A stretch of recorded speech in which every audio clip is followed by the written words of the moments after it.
dalam Yohanes pasal 15 ayatnya yang pertama sampai ayatnya yang ke-8. Injil Yohanes pasal 15 ayatnya yang pertama sampai ayatnya yang ke-8.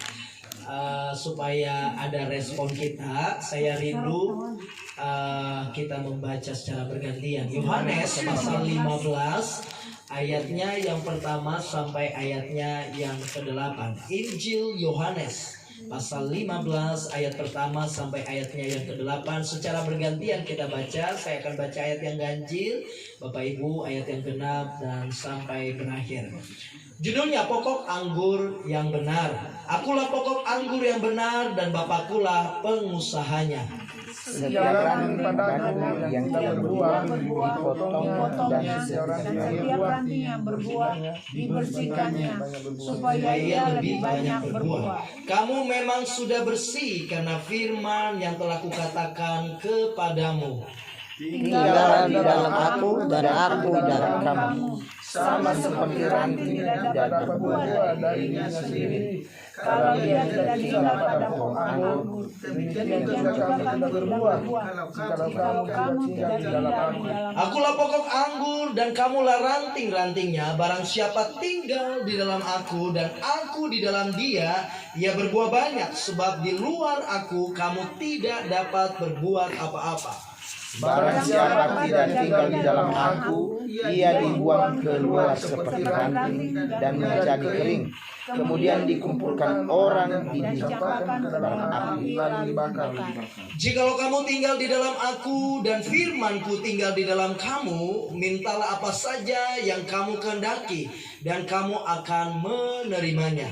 Dalam hal inilah Bapakku dimuliakan, yaitu jika kamu berbuah banyak, dan dengan demikian kamu Puji Tuhan Bapak Ibu, saudara kasih, ini firman Tuhan yang sudah sering kita dengar. Judulnya itu pokok anggur yang benar. Ada kalimat pokok Bapak Ibu.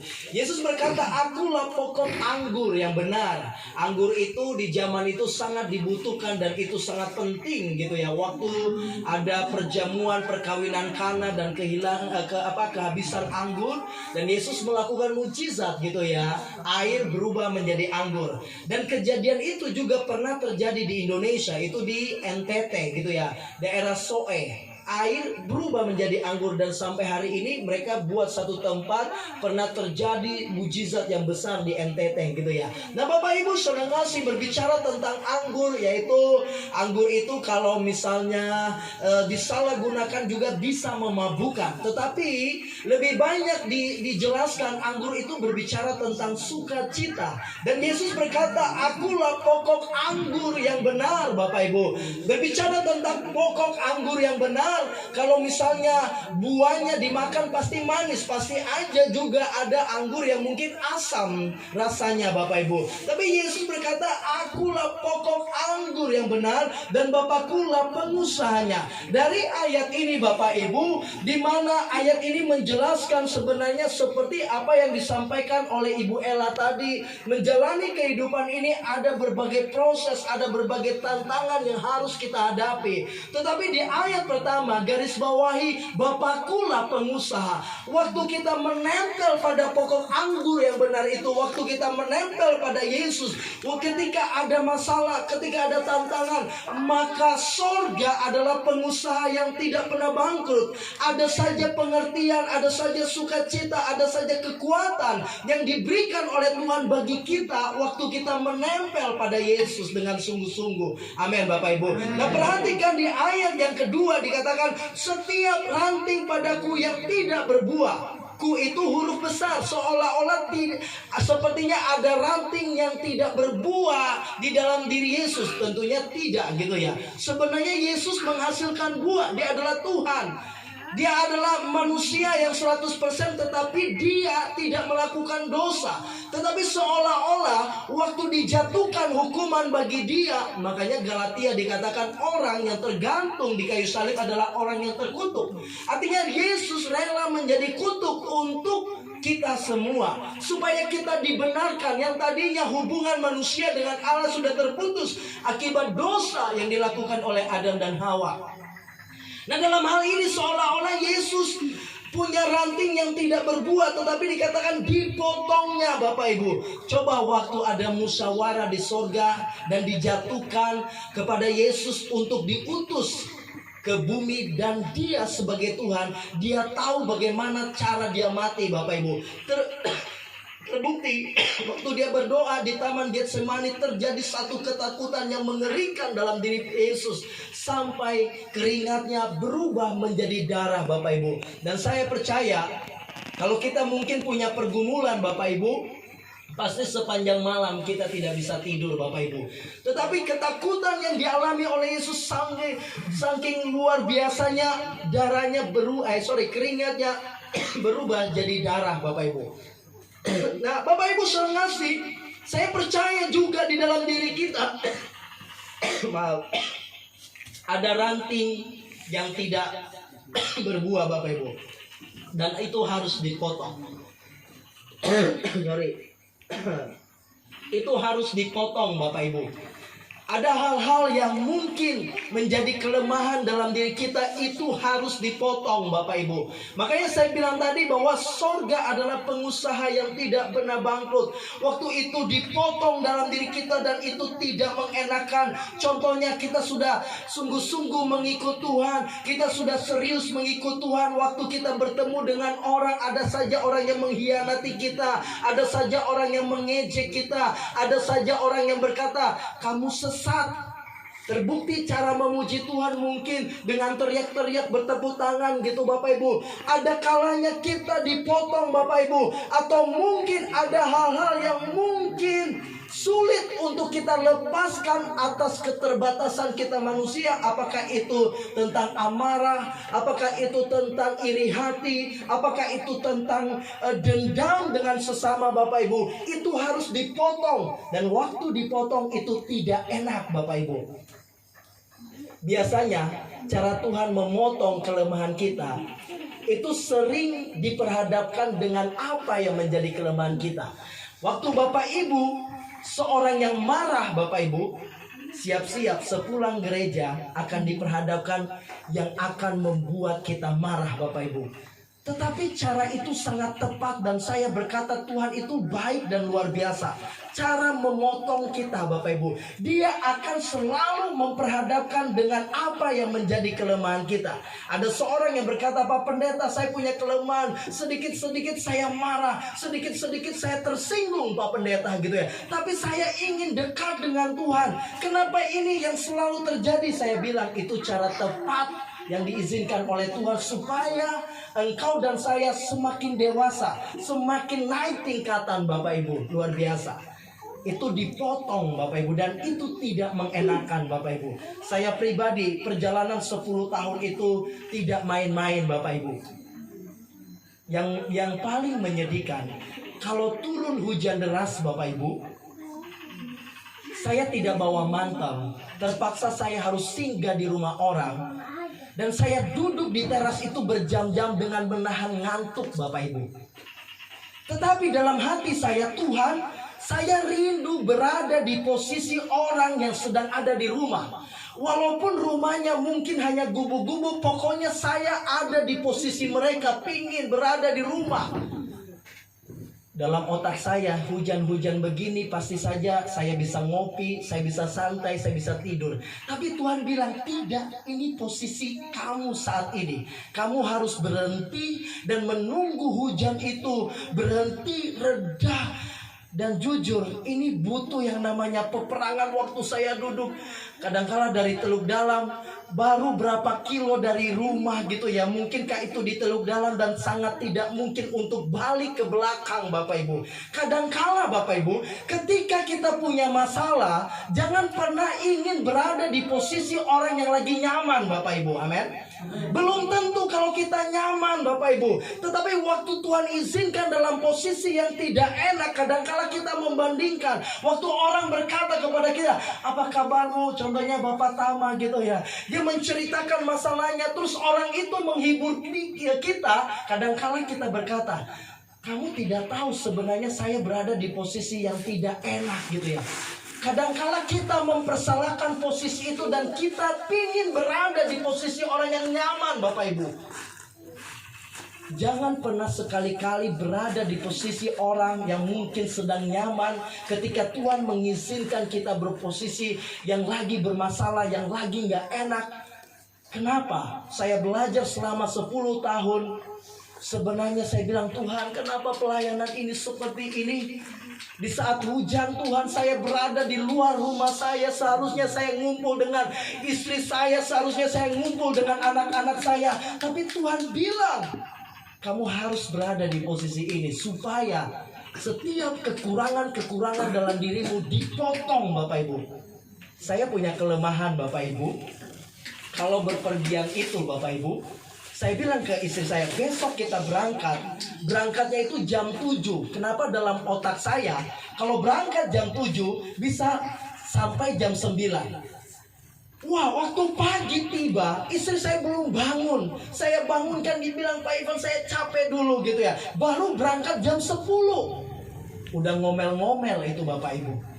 Tetapi saya baru sadar Tuhan izinkan itu terjadi untuk dipotong, supaya kesabaran saya itu dikikis, supaya keterburu-buruan saya itu dikikis, Bapak Ibu. Itu yang selalu Tuhan izinkan dalam perjalanan hidup kita. Saatnya kita melihat apa yang menjadi kelemahan kita dan cara yang tepat yang Tuhan lakukan, Tuhan izinkan dan selalu akan memperhadapkan apa yang menjadi kelemahan kita. Dan kadang-kala kita berkata, kenapa ini Tuhan terjadi? Sampai kapan ini akan terjadi? Sampai engkau berkata tidak terhadap kelemahan yang kita alami. Amin. Amin. Kadang-kala saya bilang, Tuhan, kenapa ini terjadi? Sampai engkau mengalah dan berkata, saya harus keluar dari setiap kelemahan saya. Amin, Bapak Ibu. Itu dipotong. Nah, perhatikan, yang paling gak mengenakan dikatakan, dan setiap ranting yang berbuah dibersihkannya, udah menghasilkan buah, Bapak Ibu. Kadangkala kita akan berlaku baik dengan orang lain, dan itu dibersihkan lagi. Kadangkala kita berkata, saya udah berlaku baik, saya tidak mengganggu tetangga. Itu dibersihkan lagi, Bapak Ibu. Dan itu sangat menyakitkan, Bapak Ibu. Waktu kita melakukan yang terbaik di kampung kita, di dalam keluarga kita, kita dihina lagi, Bapak Ibu. Dan ayat itu terus dipotong dan terus dibersihkan, Bapak Ibu. Di ayat ketiga, kamu memang sudah bersih karena firman yang telah kukatakan kepadamu, Bapak Ibu. Kita kuat karena ada firman Tuhan dalam diri kita. Minta tolong jemaat yang di tempat ini harus ada firman Tuhan, harus diisi oleh firman Tuhan. Mendengar firman Tuhan tidak hanya sekedar waktu ibadah seperti ini, tetapi teruskan di rumah kita, ibu-ibu yang bisa membaca, bapak-bapak yang bisa membaca. Baca firman Tuhan, renungkan firman Tuhan di tempat kita masing-masing. Sebab firman Tuhan ini akan menyelidiki jauh dalam kedalaman hati kita. Makanya Daud berkata, selidikilah aku ya Allah. Kalau misalnya Bapak Ibu, saya menyelidiki Pak Hardi ini, Pak Hardi, ini kelemahan Bapak Hardi loh, ini kekurangan Bapak Hardi, pasti dia akan tersinggung kepada saya. Karena dia bilang, kenapa Bapak Ivan ini menyelidiki saya, menegur saya, sementara Pak Ivan juga punya kelemahan. Tetapi Bapak Ibu, waktu Tuhan yang menyelidiki kita, tidak ada alasan bagi kita untuk membantah, karena Dia Allah yang kudus. Amin. Makanya Daud berkata, selidikilah aku ya Allah. Orang yang gampang diselidiki oleh Tuhan, yaitu orang yang di dalam dirinya ada firman Tuhan. Makanya dalam Mazmur berkata, Tuhan menetapkan langkah-langkah kita. Amin. Waktu kita diselidiki oleh firman Tuhan, waktu mungkin kita bergabung dengan orang lain, sepertinya Tuhan menghentikan langkah kita. Tahu-tahu juga ada masalah di situ gitu ya, sehingga kita tidak masuk dalam bagian itu, Bapak Ibu. Amin. Firman Tuhan. Hati-hati Bapak Ibu, saya mau jelaskan ini dan penting. Kita juga orang karismatik kadangkala ada kelemahannya. Kelemahannya apa? Dan itu survei di lapangan, saya melihat itu yang selalu terjadi. Giliran menyembah Tuhan luar biasa, angkat tangan luar biasa, melompat bila perlu gedung gereja runtuh gitu ya. Tapi giliran firman Tuhan udah mulai gelisah, Bapak Ibu. Bahkan ada satu tempat yang saya lihat, Bapak Ibu, kita lagi ibadah. Ibu ini ada di belakang seolah-olah jadi pendoa, syafaat, dia dukung gitu Bapak Ibu. Tapi giliran firman Tuhan, beliau tidak ada di ruangan itu. Itu juga aneh Bapak Ibu. Hati-hati, kita harus menjadi jemaat yang rendah hati seperti Maria. Maria dan Marta, memang Marta dekat sama Yesus waktu disampaikan oleh firman Tuhan. Marta bilang itu tidak penting, yang penting saya harus pergi ke belakang, saya menyiapkan makanan untuk Yesus. Itu sangat tidak sopan Bapak Ibu. Yang paling penting dalam pertemuan ini yaitu mendengarkan firman Tuhan. Amin. Sekalipun juga penyembahan sangat penting Bapak Ibu. Tapi ada orang-orang, jujur saja kelemahan kita di karismatik, giliran mendengarkan firman Tuhan, orang sudah memalingkan telinganya Bapak Ibu. Sebab tanpa ada firman Tuhan bagi kita, sekalipun kita menjadi penyembah yang luar biasa, bahkan menyembah dalam roh dan kebenaran, tapi waktu tidak ada firman Tuhan dalam diri seorang, maka orang tersebut akan gampang jatuh. Bisakah orang yang diurapi jatuh? Sangat bisa Bapak Ibu. Kalau tidak ada firman Tuhan dalam kehidupannya. Amin. Tapi saya percaya waktu ada firman Tuhan dalam hidup kita, hidup dalam pujian dan penyembahan kita menempel pada Tuhan, maka kita bisa pastikan surga adalah pengusaha yang tidak pernah bangkrut. Ada beberapa pengusaha, tapi pengusaha ini menempel pada pokok anggur yang benar. Dan bisa pastikan pengusaha-pengusaha ini tidak akan bakalan bangkrut, tapi semakin naik bukan semakin turun. Amin. Ini salut pengusaha-pengusaha, Bapak Hardi, Bapak Tama, mungkin ada yang lain. Tapi di luar sana ada pengusaha tapi mereka tidak menempel pada pokok anggur yang benar itu. Waktu dibawa ke puncak, tiba-tiba rubuh, stres akhirnya. Akhirnya seperti ini. Dia hitung kertas, dipikir itu uang, karena saking udah stres Bapak Ibu. Tetapi orang-orang di luar ini kita harus menempel pada pengusaha yang tidak pernah bangkrut. Amin. Makanya dikatakan Bapak Ibu, nggak apa-apa ya Bapak Ibu, sepertinya saya harus berkobar malam hari. Makanya dikatakan dalam Mazmur pasal 1 ayatnya yang nggak usah dibuka Bapak Ibu, dikatakan di ayat ketiga, ia seperti pohon yang ditanam di tepi aliran air, yang menghasilkan buahnya pada musimnya, dan yang tidak layu daunnya, apa saja yang diperbuatnya berhasil. Bapak Ibu, ada kalimat di sini seperti pohon yang ditanam di tepi aliran air. Waktu kita menempel pada pokok anggur yang benar itu, dan anggur itu tertancap di tanah, ada air yang dia serap, maka menghasilkan buah yang banyak. Makanya dikatakan di sini pohon yang ditanam di tepi aliran air, dia menghasilkan buahnya pada musimnya.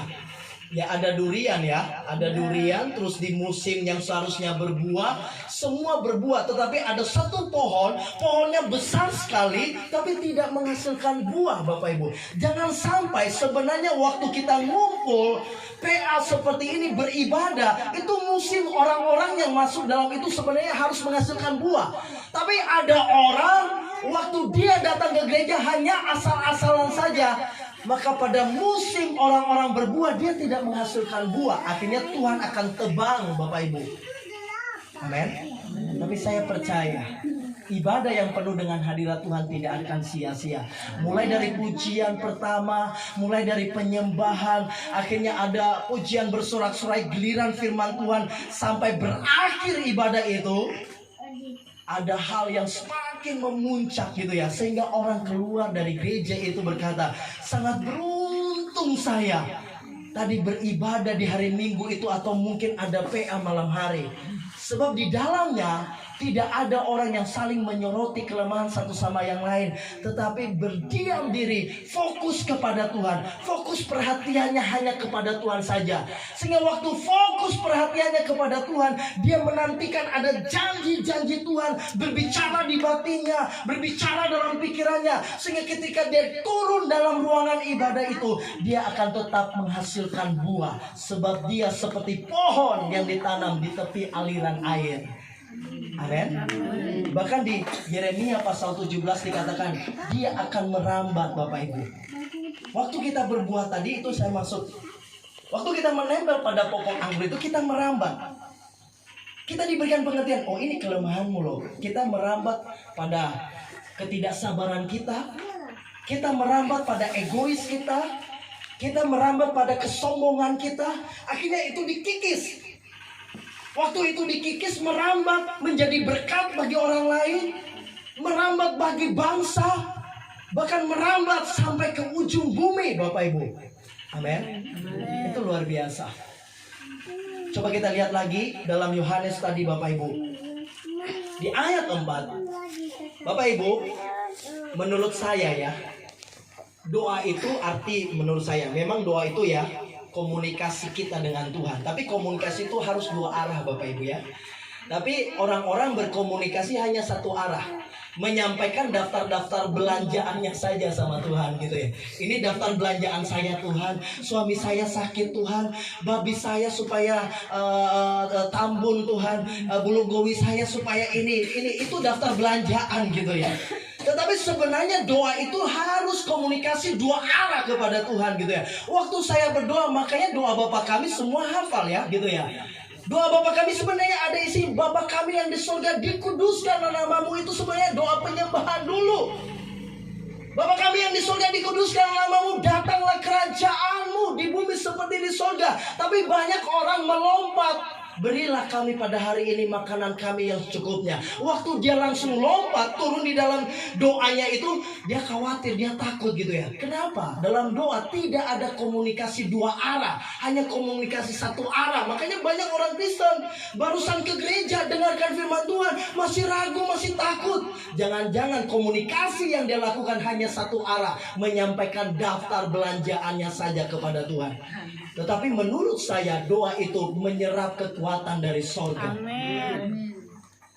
Menyerap kekuatan dari surga. Saya punya pergumulan, tapi saya bersyukur, saya penyembahan saja. Jujur saya nggak tahu ya. Bukan saya bilang, tapi Tuhan, bukan saya bilang saya hebat, tapi Tuhan membawa saya ke sebuah level. Bukan berarti saya tidak berdoa syafaat, tetapi saya menyembah Tuhan saja. Waktu saya menyembah Tuhan, Tuhan seperti berkatakan, ya saya berkati keluargamu, amin. Cukup aja, simple saja sebenarnya. Saya berkati pelayanmu, ya amin. Waktu saya turun di dalam doa, saya melihat seolah-olah pelayanan saya tidak diberkati. Tapi saya gak khawatir, karena saya udah dengar tadi di dalam doa, Tuhan berkati pelayanan saya. Amin. Saya bergumul kepada bapak saya itu. Bapak saya itu tukang mabuk, keluarga saya broken gitu ya. Kami diusir dari kecil, SMP, SMA saya minder melihat keadaan hidup saya. Saya terlahir dari keluarga tukang cuci mama saya gitu ya. Tapi waktu 2005 saya ditangkap oleh Tuhan. Ada satu kejadian 2006, saya doa di ruang doa. Ada satu suara yang jelas saya dengarkan, saya akan pulihkan bapak kamu. Pesan itu saya tangkap. Saya kuliah waktu itu, saya dengar bapak saya lagi mabuk, tetapi saya gak khawatir. Kenapa? Kan ada suara yang saya dengarkan di dalam doa. Waktu kita dengarkan apa yang Tuhan bicarakan dalam doa, mau 10 tahun kemudian, mau 20 tahun kemudian, kita pasti percaya itu akan digenapi, Bapak Ibu. Itu yang saya dapat. Makanya menurut saya, definisi doa itu menyerap kekuatan dari surga, Bapak Ibu. Malam hari ini, Bapak Ibu yang punya masalah, serap kekuatan dari surga. Karena surga adalah pengusaha yang tidak pernah bangkrut. Tidak kekurangan hikmat, tidak kekurangan pengetahuan. Orang berkata krisis ekonomi terjadi, masalah COVID terjadi, tapi kenapa orang ini suka cita? Mereka nggak tahu rahasianya, karena kita menempel pada pokok anggur yang benar. Amin, Bapak Ibu. Pesan ini sangat membara. Saya punya ciri khas kalau khotbah itu berapi-api. Bila perlu mimbar ini akan runtuh. Itu harus berkobar, berapi, Bapak Ibu. Dikatakan di ayat 4, tinggal di dalam aku dan aku di dalam kamu, sama seperti ranting tidak dapat berbuah dari dirinya sendiri. Makanya saya bilang, dekat dengan Tuhan itu harus ada 3. Dekat, melekat, dan menyatu. 1D, 2M. Kalau saya dekat dengan Pak Hardi, belum tentu melekat, karena kami bukan sahabat. Jangan-jangan mungkin ada unek-unek di hati kami. Tapi waktu saya anggap dia sahabat, dekat dengan dia, melekat dengan dia, dan menyatu dengan dia, maka apa yang menjadi isi hati saya sampaikan kepada dia. Isi hatinya juga disampaikan kepada saya. Sehingga kami mengetahui, saya mengetahui siapa Pak Hardi, dia mengetahui saya juga. Makanya menempel kepada Tuhan itu dekat, melekat, dan menyatu, Bapak Ibu. Pak Hardi sama Pak Jonathan dekat, tapi belum tentu. Contohnya Bapak Ibu. Makanya dikatakan tinggal di dalam aku dan aku di dalam kamu. Sama seperti ranting tidak dapat berbuah dari dirinya sendiri kalau ia tidak tinggal pada pokok anggur. Demikian juga kamu tidak berbuah jika kamu tidak tinggal di dalam aku, Bapak Ibu. Makanya sangat mustahil orang berkata saya mau berubah, tapi kalau tidak ada firman Tuhan tidak bisa. Hanya firman Tuhan yang mengubah kita, Bapak Ibu. Hanya firman Tuhan yang memulihkan kita, Bapak Ibu. Makanya ada firman Tuhan, hendaklah engkau adil. Adil ini berbicara contohnya saya mengasihi Bu Hardi tapi yang satu karena miskin saya. Itu definisi adil. Tetapi kita harus adil dalam diri kita juga. Contohnya kita rajin ke gereja tetapi amarah masih berlangsung, itu nggak adil namanya.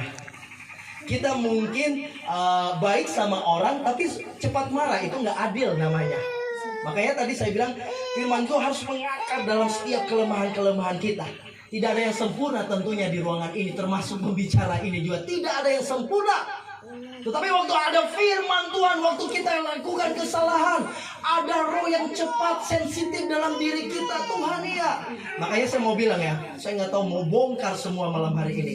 Pekerjaan setan yang paling mengerikan hari-hari ini, setan membuat orang-orang tidak sadar bahwa apa yang dia lakukan adalah dosa, Bapak Ibu. Contohnya dia memaki, hitungan menit dia memaki, hitungan menit dia memaki.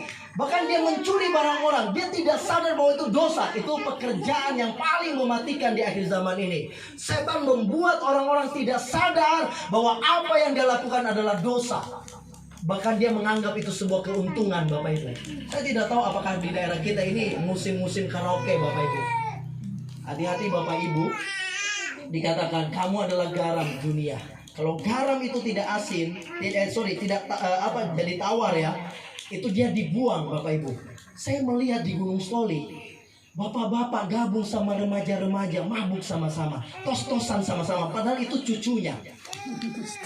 Itu parah sampai hari ini. Bahkan bapak-bapak yang lanjut usia itu dia tidak sadar, tidak malu. Itu setan udah menutup mata rohaninya.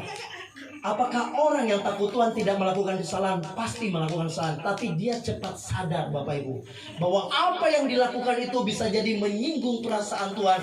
Maka dia masuk ke kamarnya. Mungkinkah itu dia minta ampun kepada Tuhan. Dan besoknya dia belajar untuk merubah kehidupannya, Bapak Ibu. Amin.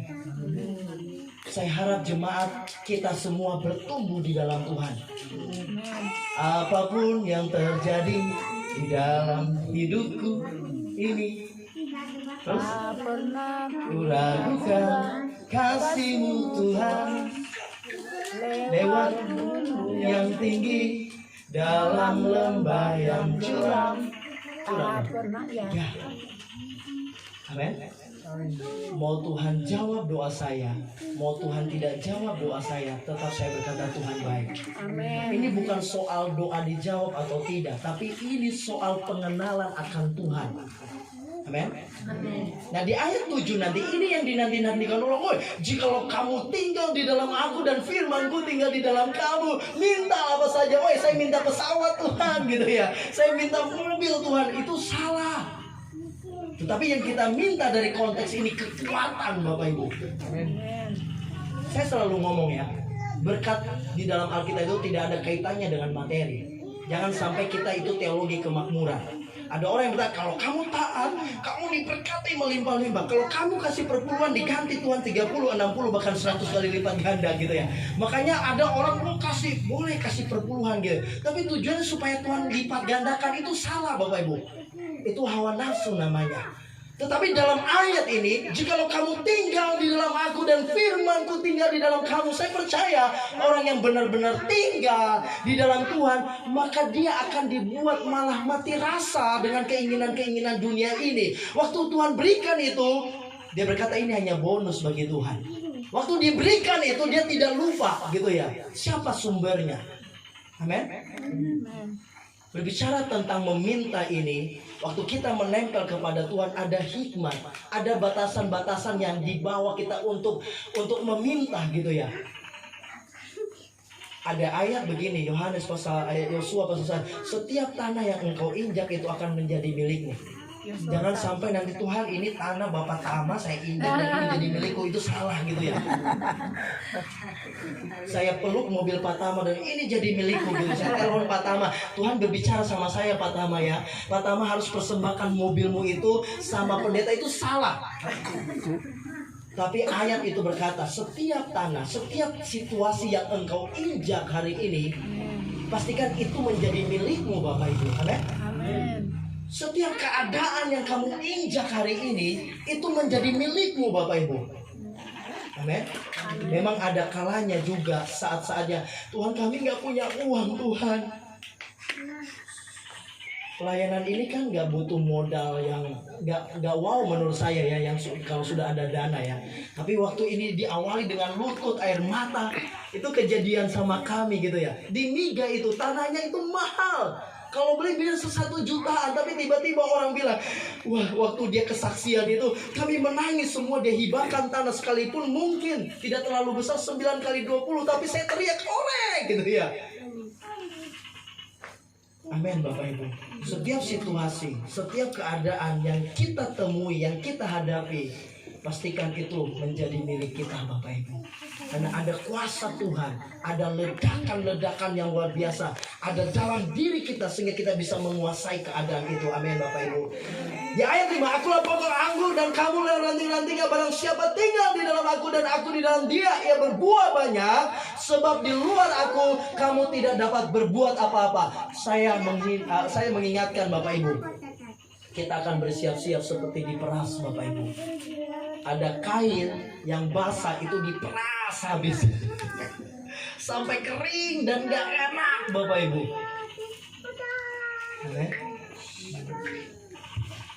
Bapak Ibu saya kasih, memang ada janji Tuhan. Nanti di Yohanes pasal 14 di ayat 15 itu ada janji penghiburan, itu Roh Kudus gitu ya. Tuhan tidak biarkan kita seperti anak yatim piatu, tapi Tuhan memberikan Roh Kudus bagi kita sehingga kita bisa kuat menjalani hari-hari kita Bapak Ibu. Kita beruntung kita berada pada pokok anggur yang benar itu. Mari terus semangat. Mari minta pengertian dari Tuhan. Ada hal-hal yang mungkin harus dipotong dalam diri kita, harus dibersihkan dalam diri kita. Berkata terima kasih Tuhan, saya siapkan diri saya. Ilustrasi yang terakhir Bapak Ibu, tapi ini ilustrasi yang bukan saya baca, tapi ini pengertian yang Tuhan berikan.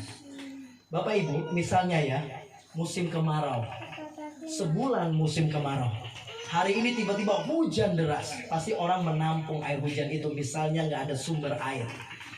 Tetapi kita selidiki penampungan masing-masing di rumah itu beda-beda. Ada yang menampung dengan ember sedikit karena dia nggak punya persediaan ember gitu ya.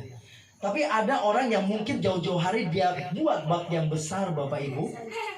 Turun hujan deras Bapak Ibu. Dan itu hujan itu ditampung dengan ember masing-masing. Ada yang segini, ada yang bak besar, ada yang mungkin segini Bapak Ibu. Besoknya musim kemarau lagi Bapak Ibu. Pertanyaannya, siapa yang paling beruntung? Yang menampung dengan bak yang begitu besar Bapak Ibu. Setiap hari Minggu sama orang ke gereja, tetapi cara menampung itu beda-beda. Ada yang menampung sebatas pikiran, ada yang menampung mungkin dari sebatas ini ya, mungkin datang saja, duduk saja. Tapi ada yang menampung seluruhnya Bapak Ibu.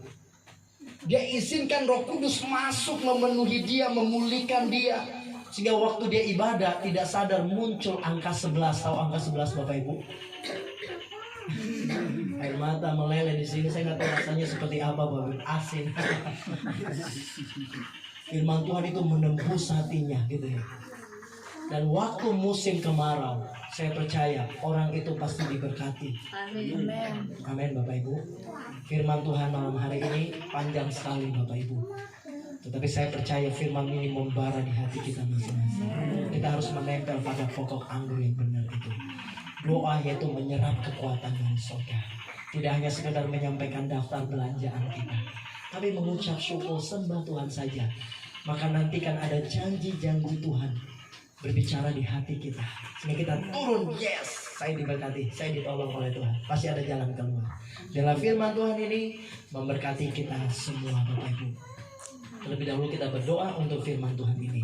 Terima kasih untuk kebenaran firman-Mu. Sungguh kami sangat dipuaskan malam hari ini lewat kebenaran firman-Mu. Sebab firman-Mu yang mengubah hidup kami, yang memproses hidup kami, sehingga kami terus menjadi orang-orang yang layak di hadapan Tuhan.